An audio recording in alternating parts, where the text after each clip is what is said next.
research with faculty. All the studies show that that makes a huge difference to students. At Ithaca College, a student can start to do research with faculty in some departments, in the psych department, in the first semester. There is a research requirement there. In the sciences, students can enter research projects even as underclassmen, sophomores, juniors. At public institutions, that can happen, but usually it happens only for the privileged few, for the very best students.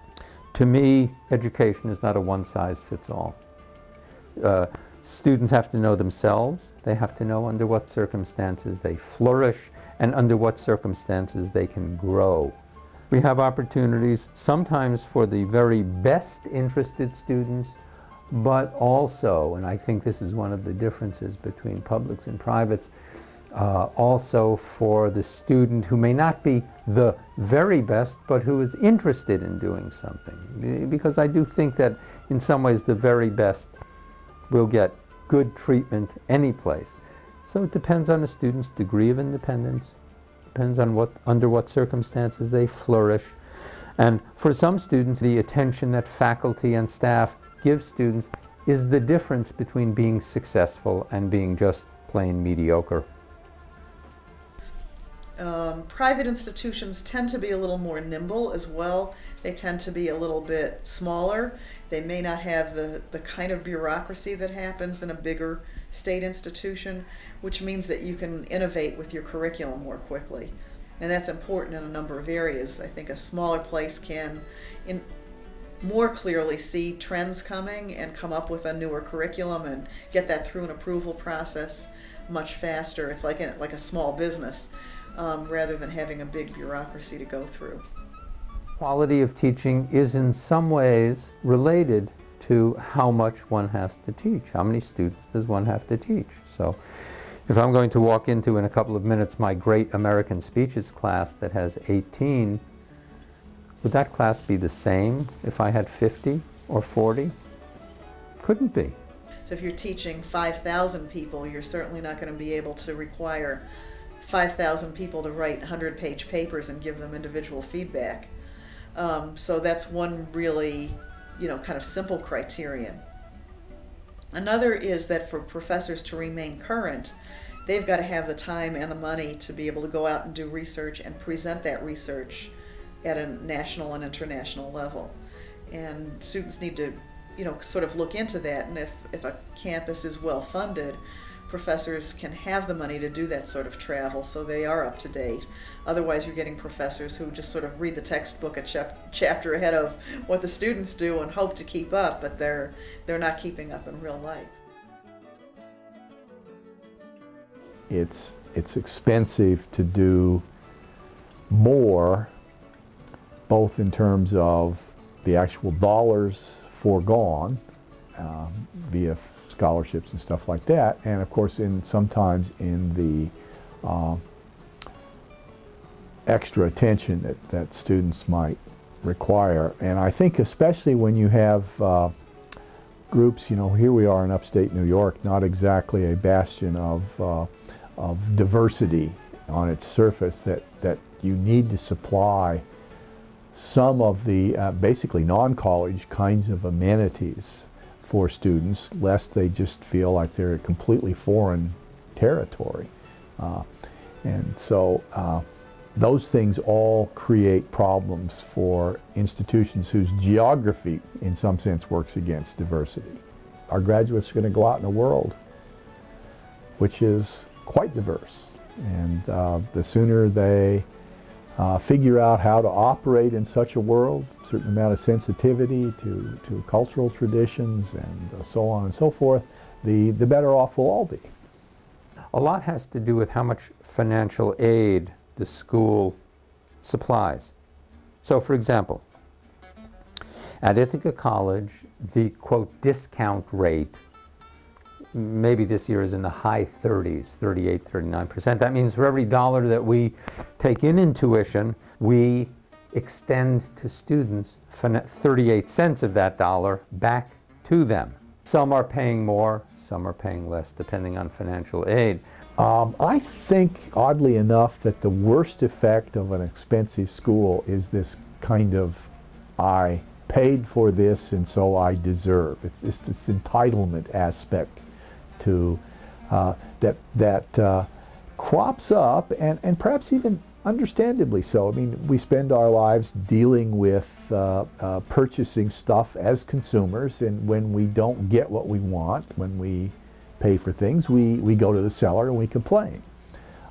Unfortunately, education is not, while it's consumer driven, that is, you buy the education.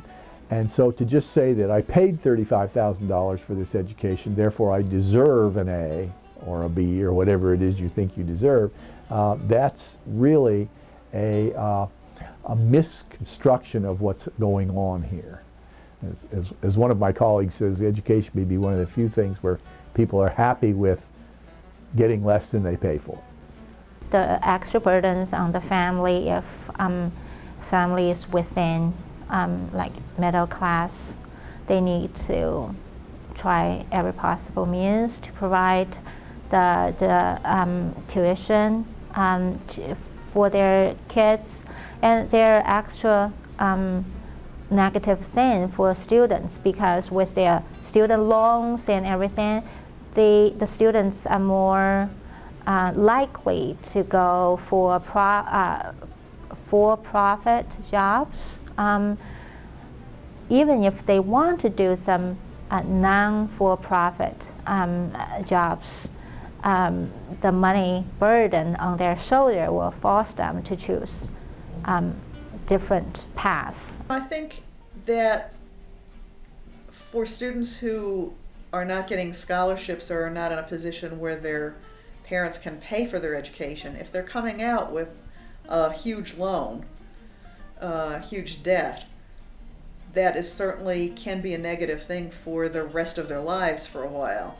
It's going to take them many years to pay off that sort of debt, and that's something that people have to consider in their return on investment. So if somebody makes the choice to go to an expensive private college and they do have all these amenities and services, they can't take advantage of them because they're, working as a waitress or in a factory 30 hours a week, and they're scrambling to get to their classes, and they don't have time to meet with their professors.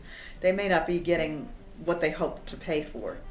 So I think that's also an individual question that people need to wrestle with. I think the worst of the negative effects is that you price people out of the market. Okay? So how many high school graduates would in fact do well in college but simply can't afford to go? That is a huge waste of human resources, and it's a waste of human resources that really our economy can't afford, at least not for very long. So I do worry that if tuition is too high and it's not accompanied by sort of backfilling with subsidies and scholarships and things like that, that we'll just end up with this kind of a little elite sort of like the former British system, where just a very, very few people go and they all come from the upper class, and that's really not very conducive to innovation and new ideas and sort of the hustle of a market system, which is of course what I like as an economist. My biggest advice I can give to anyone is to do your research. Know what's here at the college, know what you want to do, what you don't want to do. Just come with questions and do your research. I wish I knew that it's going to be all right, because I really freaked out when I first was a freshman. I was like a mess. Like, I just didn't even want to come. So just to know that you adjust and it gets better. Someone's going to accept you at some point. Just stay calm. Get your applications done earlier. Don't just settle on one school and think that that is where you're gonna go. Keep your options open. Maybe if you can, go visit schools before you apply, and pick something for you and not based on what everyone else is doing. pick something that'll work for you. I wish I had looked at more public schools. I have to say, I mean, even though private schools offer a lot of things that public schools don't, I'm just wondering what it would be like if I had stayed around home, maybe. I would say that students have to look at the whole range of public institutions and private institutions, because not every public university is a huge campus with 45,000 students. There are private state colleges that are quite small, and there is quite an intimate relationship with faculty, and it's a smaller kind of campus feel. And so I think it's important not to categorize all public schools into one lumps. And the same thing goes with privates. I think more of a distinction is whether it's the size of the campus, and whether one is more liberal arts oriented, or whether it's a place like Ithaca College that's a comprehensive college with very strong professional schools. I think those are actually maybe more important distinctions than whether something is public or private. But I think the second thing is that students shouldn't be immediately turned away by sticker shock when they know that they see that tuition is $30,000 or $40,000. They shouldn't immediately say, I can't afford that, because there can be a lot of scholarships available both through the college and other sources that would make that kind of education accessible to them. So I think students really need to look at the major that they want to go into. If they are very decided on a major, what are the facilities and what's the quality of the academics? Where do they feel comfortable in living? And how do they want to develop as a well-rounded person other than studying? What do they help to accomplish in 4 years of undergraduate school? You got to know yourself. Under what conditions do I think I flourish?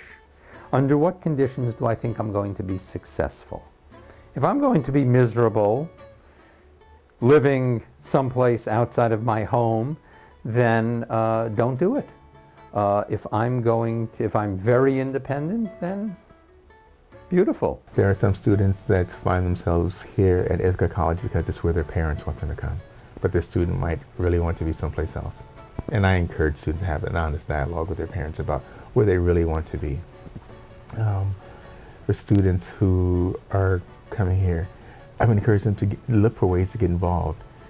If you come to college and you spend most of your time thinking about what's happening at home, you're going to experience homesickness, and it's going to make the transition to college very challenging. Get involved, and don't be afraid to seek support if you need it. We often fight the stigma about, only crazy people go to counseling. But I think it takes a strong person to say, things aren't going well, I need to talk to somebody so I can figure out how to get back on the path that's going to allow me to be my healthiest self. Private or public, it shouldn't be the first factors that they take into consideration. They need to really talk to their parents and see how their family financial situation is, and based on that, and they should really also look at what they want to learn and find the school to match the learning goals they set for themselves. I would recommend selecting an institution that's going to allow you to experiment with what it is you intend to do without penalizing you in terms of additional hours of credit. Undergraduate education is just that. It's a time to look around, sample lots of stuff. You pick something. Sometimes you can go from an undergraduate education right into the workforce. Sometimes it's necessary to pursue additional education if you plan to be a lawyer, for example, or you may go for an MBA or clearly medical school. This is a start. And so I think that's the key. Don't look for this to be the end of your educational experience. Look at it to be a very broad start in which you get to sample lots of things.